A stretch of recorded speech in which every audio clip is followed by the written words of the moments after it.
Então, no Brasil nós temos uma lei fundamental desde o ano de 2000, que é a lei do SNUC, a lei do Sistema Nacional de Unidades de Conservação. Ela sucedeu vários diplomas legais anteriores e ela teve uma perspectiva de agrupar todas as unidades de conservação dentro do mesmo sistema, as diferentes categorias e também os três níveis. E essa particularidade de atender aos três níveis de governo, assim como ter áreas privadas, como as reservas particulares de patrimônio natural, e áreas comunitárias, como as reservas extrativistas, são particularidades importantes do Sistema Nacional de Unidade de Conservação. Mas há também essa diversidade de categorias e a diversidade de atores sociais envolvidos que devem ser reconhecidas.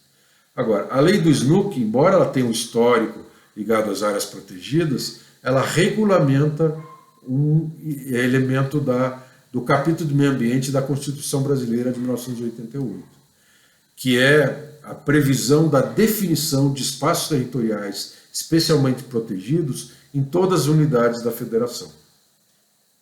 Numa interpretação mais correta da Constituição, nós estamos falando das unidades da federação, União, que é o governo federal, os estados e também os municípios.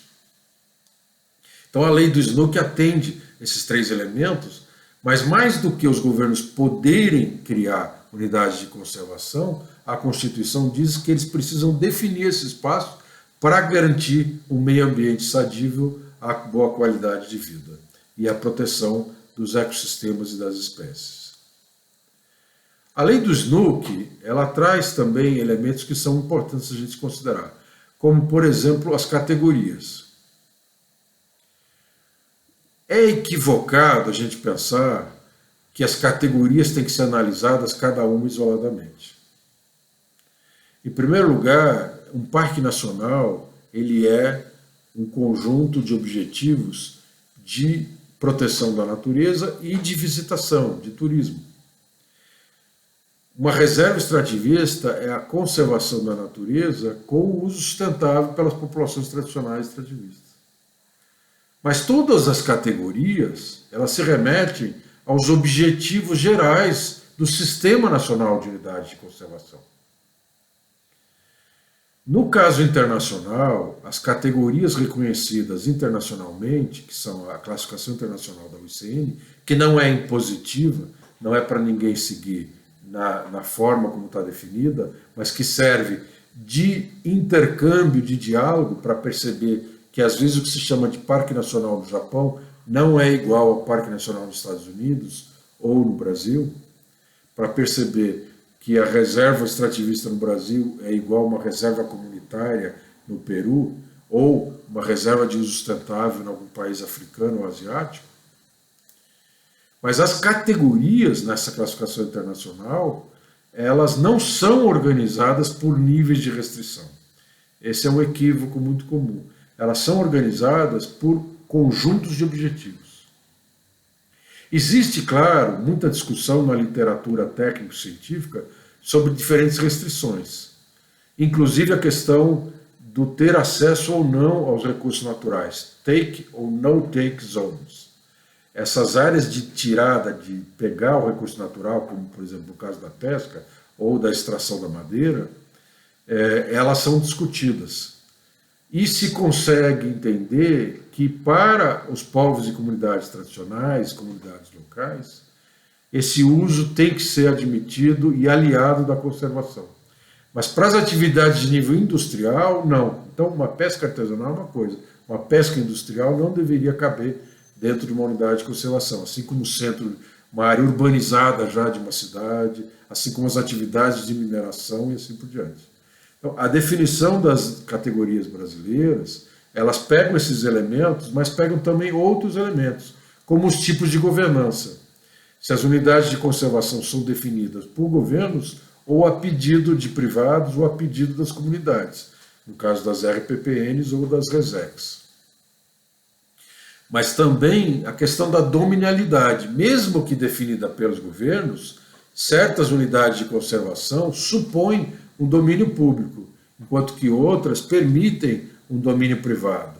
A gente pensa muito no caso das APAs, das áreas de proteção ambiental, que permitem o domínio privado. E muita gente tem preconceito contra elas, o que é um equívoco. É não saber gerir as APAs.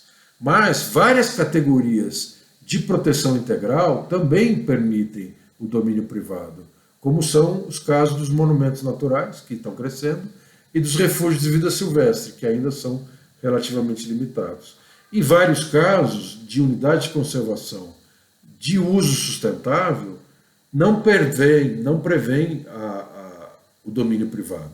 Ainda que tenha um uso sustentável, ele é feito, por exemplo, por comunidades extrativistas tradicionais.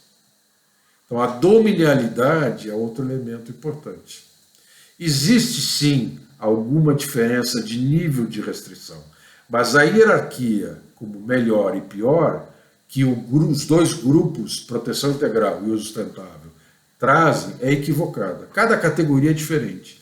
E o importante é os objetivos e a possibilidade. Em certas áreas, não é possível mais proteger uma floresta quase intacta, independente dela ter tido valores culturais e interações humanas anteriores, mas você tem uma floresta com grande saúde ecológica. Muitas vezes você tem fragmentos e precisa proteger essa biodiversidade de outra forma. Ou você tem os ecossistemas com alguma alteração, ou você tem fragmentos, ou você tem condições especiais de limitação dessa proteção, também por contextos legais ou até políticos. Então, em certas condições, é melhor conservar reconhecendo a propriedade privada do que conservar desconhecendo a possibilidade dessa propriedade. Então, as categorias do Sistema Nacional de Unidade de Conservação, elas são diferentes das categorias, similares às categorias internacionais, por objetivos, conjuntos de objetivos, conservação da natureza e turismo, conservação da natureza, pesquisa, conservação da natureza, uso sustentável dos recursos naturais, conservação da natureza, ordenamento da ocupação do solo. Mas elas também trazem elementos dos tipos de governança, governos dos 3 níveis, privados, comunidades, da dominialidade privada ou pública, e também, intrinsecamente, mais no Brasil do que nas categorias internacionais, do nível de restrição às atividades. Mais do que o nível de restrição, interessa a gente fazer a gestão naquilo que é possível promover. Então, a promoção da visitação, da pesquisa, do uso sustentável, das atividades de lazer, etc., é o que interessa, mais do que a restrição. É possível, é necessário ter restrições, mas nós não devemos fazer de tal forma, onde você chega no portão, entre aspas, de uma unidade de conservação, e tem um monte de não pode, não pode, não pode, não pode. Deveria ser o contrário. Bem-vindo, aqui você pode respirar, aqui você pode se sentir livre, aqui você pode se reconectar com a natureza. Essas características do Sistema Nacional de Unidade de Conservação, elas são também detalhadas em vários outros dispositivos que é importante a gente ter atenção. Hoje em dia se entende, por exemplo, que os povos e comunidades tradicionais têm direitos desde a Constituição, assim como a conservação da natureza é um direito da sociedade. Mas que esses direitos não devem ser tratados como conflitantes, e sim deve haver uma combinação, uma sinergia de direitos para benefício de toda a sociedade, respeitando os direitos dos povos e comunidades tradicionais, mas também o interesse da sociedade de ter uma natureza conservada para o seu conhecimento, para o seu lazer e para a sua saúde e bem-estar. Infelizmente, alguns dos aspectos que não foram adequadamente considerados ainda têm a ver com recursos econômicos e financeiros, como, por exemplo, as áreas protegidas que protegem áreas de geração de energia ou de produção ou captação de água.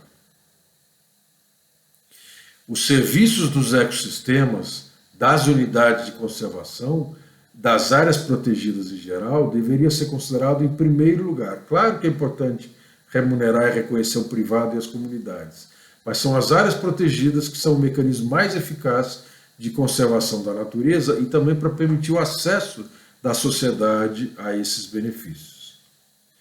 Então, a gestão das unidades de conservação não deveria ser feita uma por uma. não é só uma questão de integração do seu entorno e de extrapolar a proteção através de uma zona de amortecimento e de um mosaico de conservação. É uma questão também da complementariedade das diferentes categorias, das diferentes unidades de conservação para objetivos de pesquisa, de uso sustentável, de turismo e, obviamente, de conservação da natureza. Como já falei em outras situações, em outros segmentos, as redes ecológicas, os sistemas de áreas protegidas são fundamentais para a gente atender o objetivo de conservar a natureza através da sua diversidade biológica e manter os processos ecológicos fundamentais funcionando. Não devemos pensar na gestão de cada área, mas cada área tem um mecanismo de gestão e governança importante, através dos conselhos e através dessa perspectiva de respeitar os interesses da sociedade, guardados também as necessidades de conservação, e haver cada vez maior abertura para envolvimento da sociedade. A postura negacionista, a postura da visitação limitada, não são definidas de forma rígida no SNUC, não devem ser entendidas como interpretação legal adequada. A conservação da natureza é fundamental, mas a prestação de serviços, os benefícios à sociedade é fundamental, e a governança através dos conselhos, mas também através de algum mecanismo de participação na gestão do sistema, deve ser considerada. Então, os objetivos da sociedade, combinados com a necessidade de conservação da natureza, é o que deve transformar o envolvimento da sociedade para um novo modelo de reconexão. O que nós precisamos hoje não é proibir, proibir, proibir, mas é convidar, convidar, convidar e promover condições da reconexão de cada indivíduo, de cada grupo social e, no fim, de toda a sociedade com a natureza. E essa reconexão se dará seguramente através das unidades de conservação, mas precisam ser geridas com essa perspectiva.